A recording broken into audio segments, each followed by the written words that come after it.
राष्ट्रीय जनता दल के संस्थापक लालू प्रसाद यादव जी और आपकी माता श्री राबड़ी देवी जी के राज में बिहार में जो खेल हुआ उससे सब लोग अवगत हैं। वो कह रहे हैं कि हम बिजली फ्री कर देंगे, तो हम पेंशन को बढ़ा देंगे, तो हम माँ बहन मान सम्मान योजना लागू करेंगे। अरे भाई, अभी तो आपके पिताजी ने किस तरह की बात की, जरा पिताजी से पहले माफ़ी मंगवा दीजिए। उन्हीं माँ बहनों के प्रति उनका क्या ख्याल रहता है। शोरूम से गाड़ी उठवा लेना, लोगों से कैसे जबरन वसूली करवाना, जिसका नतीजा हुआ कि बिहार से सारे व्यापारी पलायन कर गए। आज आप कह रहे हैं कि हम माँ बहन मान योजना लाएंगे। आप माँ बहन मान योजना क्या लाएंगे? जब आपकी सत्ता आएगी तो माँ बहनों का फिर सड़कों पर निकलना मुश्किल कर देंगे। इस हकीकत से सब लोग रूबरू हैं। एक और तेजस्वी यादव यह ऐलान करते हैं कि हमारी सरकार बनी और हम मुख्यमंत्री बने तो महिलाओं को माई बहन मान योजना के तहत 2500 रुपए हर एक महीने मिलेंगे। हालांकि इस बीच अब हम पार्टी के राष्ट्रीय प्रवक्ता श्याम सुंदर ने उनके खिलाफ मोर्चा खोल दिया है। नमस्कार, द इंडिया टॉप देख रहे हैं, मैं हूं अखंड ज्योति। देखिए, एक और तेजस्वी यादव बड़ा ऐलान करते हैं। उनका कहना है कि अगर हमारी सरकार बनती है महागठबंधन की तो महिलाओं को 2500 रुपए महीना देंगे। और अब इसी बीच हम पार्टी के राष्ट्रीय प्रवक्ता कद्दावर नेता श्याम सुंदर सरन ने उनके खिलाफ मोर्चा खोल दिया और सीधे तौर पर कहा कि जिनके पिता लालू प्रसाद यादव महिलाओं को लेकर किस तरीके का बयान देते हैं वह पहले आपने सुना। पहले उन्हें माफी मांग लेनी चाहिए, उसके बाद माई बहन मान योजना पर बात करनी चाहिए।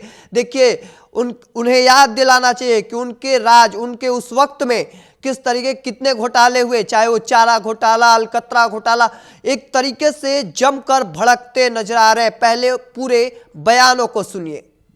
नेता प्रतिपक्ष बहुत ज्यादा विदेश दौरे करके आए हैं, अपनी थकान मिटा कर आए हैं, अब चुनावी दौरे पर निकल पड़े हैं। जनता जानती है आपकी हकीकत और फसाने दोनों को।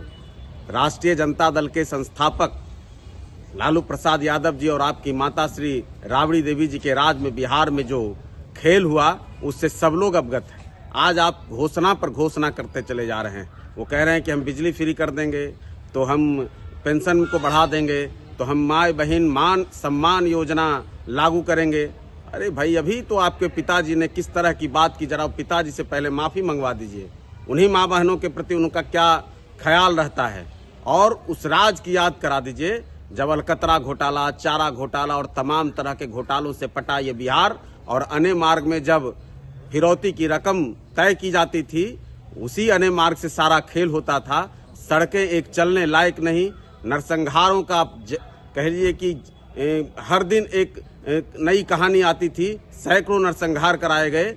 आपके राज में बिहार के तमाम व्यापारियों को किस तरह से प्रताड़ित किया गया। आपके मामा जो साधु यादव और सुभाष यादव और कई उनके जो गुर्गे थे, उनके चलते बिहार में क्या हालात हुए ये सबको पता है।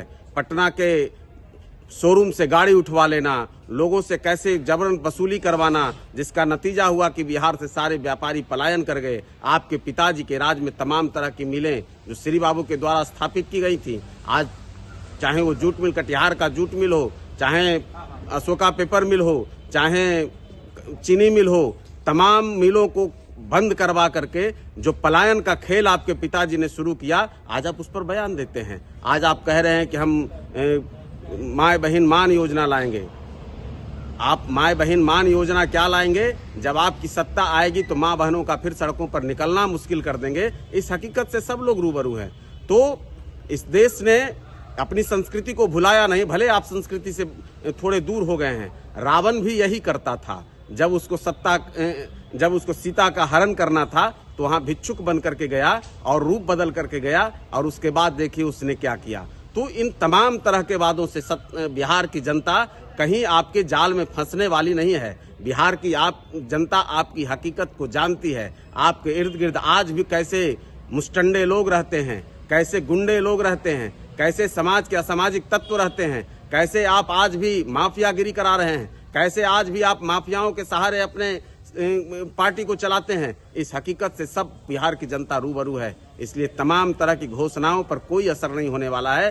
और दूसरी सच्चाई ये भी है कि आज तो मीडिया के कई बंधु भी कह रहे थे कि जब आपको इनपुट पता चल रहा है कि सरकार जो नीतीश कुमार जी अपनी यात्रा पर निकले हैं महिला संवाद यात्रा पर, तो आपको भी आभास है कि मां बहनों के लिए कोई घोषणाएं होंगी, आपको भी ये सब कुछ पता चल रहा है। तो उस चीज को आप पहले से अपने योजनाओं में शामिल करके उसका वाहवाही लेना चाहते हैं, जबकि हकीकत है कि आपकी ही पार्टी ने 2010 में जब कहा था कि हम सवर्णों को भी आरक्षण देंगे 10%, लेकिन जब इसी मोदी सरकार ने ईडब्ल्यूएस योजना के तहत आरक्षण दिया तो आपने सड़कों पर किस तरह से हंगामा करवाया।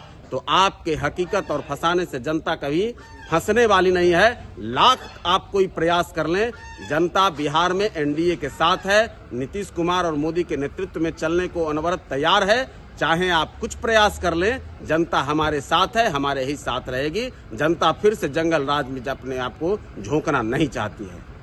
तो आपने साफ तौर पर सुना श्याम सुंदर शरण, जो हम पार्टी के राष्ट्रीय प्रवक्ता है, हम पार्टी के कद्दावर नेता हैं, और वह सहज तौर पर लालू प्रसाद यादव पर भी भड़कते नजर आ रहे हैं, तेजस्वी यादव पर भी जमकर भड़के हैं। उन्होंने सहज तौर पर कहा कि उन्हें सभी चीजों का जिक्र करना चाहिए, किसके शासन काल में किस तरीके की कितनी घटनाएं हुई हैं। आज उन्हें माई बहन की याद आ रही है, सम्मान की बात कर रहे हैं। उनके ही पिता किस तरीके का बयान देते हैं, क्योंकि पिछले दिनों जिस तरीके से लालू प्रसाद यादव ने बयान दिए मुख्यमंत्री के महिला संवाद यात्रा को लेकर, उन्होंने कहा कि मुख्यमंत्री आंख सेकने जा रहे हैं। जिस तरीके का बयान सामने आया, हालांकि इसका मतलब मुझे नहीं पता, लेकिन जिस तरीके का बयान सामने आया था उसके बाद से लगातार विरोध और पलटवार देखने को मिल रहा था। और ऐसे में अब श्याम सुंदर शरण भी जमकर भड़कते नजर आ रहे हैं लालू प्रसाद यादव पर, और साथ ही साथ तेजस्वी यादव पर सीधे तौर पर जमकर कहते नजर आ रहे हैं कि उन्हें उस वक्त का भी याद दिलाना चाहिए जब बिहार में चारा घोटाला, अलकतरा घोटाला, तमाम तरीके का जो कई बातें हैं वह कहकर आरोप भी लगाते नजर आ रहे हैं। ऐसे में आगे देखना होगा कि आगे क्या कुछ निकल कर सामने आता है। तब तक के तमाम और अपडेट को देखते रहने के लिए द इंडिया टॉप देखते रहें। धन्यवाद।